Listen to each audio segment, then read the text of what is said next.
വായ്പ എളുപ്പം, പക്ഷേ പീഡനം ക്രൂരമായി. മുംബൈയിൽ മലയാളി യുവാവ് ജീവനൊടുക്കി. സംഭവം മൊബൈൽ ആപ്പ് വായ്പകളുടെ ഭീകരത വീണ്ടും ഓർമ്മിപ്പിക്കുന്നു.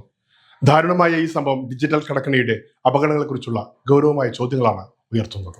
മുംബൈയിലെ ദിവയിൽ താമസിച്ചിരുന്ന 35-കാരനായ മലയാളി യുവാവാണ് ഓൺലൈൻ വായ്പാ തട്ടിപ്പിന്റെ ഏറ്റവും ഒടുവിലെ ഇര. ഭാര്യയും 2 വയസ്സുകാരനായ മകനോടൊപ്പമുള്ള കുടുംബജീവിതം. എന്നാൽ മൊബൈൽ ആപ്പുകൾ വഴിയെടുത്ത വായ്പകളുമായി ബന്ധപ്പെട്ട നിരന്തര പീഡനവും മാനസിക സമ്മർദ്ദങ്ങൾക്കുമൊടുവിൽ ജീവനൊടുക്കി.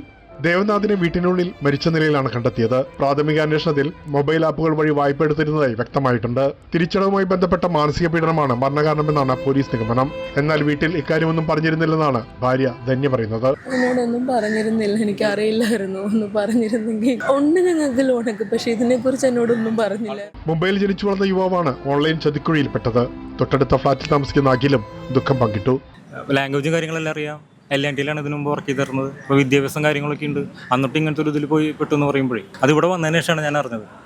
പുള്ളി എൻ്റെ ഫോൺ കൊടുത്ത ആവശ്യത്തിന് വേണ്ടി ലോക്ക് തുറന്നപ്പോൾ അതിനകത്ത് കണ്ടിന്യൂസ് ആയിട്ട് ഇങ്ങനെ മെസ്സേജ് വരുന്നുണ്ടായിരുന്നു. പത്തനംതിട്ട സ്വദേശിയായ അച്ഛനും മകന്റെ മരണം വിശ്വസിക്കാനാവുന്നില്ല. 15 ദിവസം മുമ്പ് വീട്ടിൽ വന്നിരുന്നു, പക്ഷേ ഏതാണ്ടോ ടെൻഷൻ ഉണ്ടായിരുന്നു. പല പ്രാവശ്യം ചോദിച്ചിട്ടും പറഞ്ഞില്ല. ഇത് ഒരു ഒറ്റപ്പെട്ട സംഭവം മാത്രമല്ലെന്ന ആശങ്ക ശക്തമാവുകയാണ്. വേഗത്തിൽ വായ്പ, എളുപ്പത്തിൽ പണം എന്ന വാഗ്ദാനങ്ങൾ പലപ്പോഴും ക്രൂരമായ പീഡനത്തിലേക്കാണ് നയിക്കുന്നത്.